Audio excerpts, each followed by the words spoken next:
8 മാസത്തോളം പരാതി നൽകി കാത്തിരുന്നിട്ടും ഫലമുണ്ടാകാതെ വന്നതോടെ ഞായറാഴ്ചയാണ് കൊടിമരം നീക്കിയത്. സ്ത്രീകൾ അടക്കമുള്ളവരാണ് വഴി തടസ്സപ്പെടുത്തി നിന്ന CPM കൊടിമരം പൊളിച്ചു നീക്കിയത്.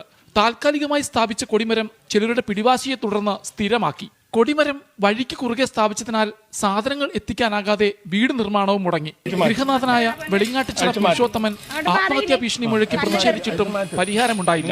CPM ജില്ലാ സെക്രട്ടറി മുതൽ പാർട്ടിയുടെ എല്ലാ ഘടകത്തിലും പോലീസിലും പരാതി നൽകിയെങ്കിലും അവരെല്ലാം കൈയൊഴിഞ്ഞു. ഇതോടെയാണ് സ്ത്രീകൾ ഇറങ്ങി കൊടിമരം വഴിയുടെ നടുവിൽ നിന്ന് നീക്കിയത്. പ്രദേശത്തെ CPM കൗൺസിലർ അനൂപ് ചാക്കോ തടയാൻ ശ്രമിച്ചിട്ടും സ്ത്രീകൾ പിന്മാറിയില്ല.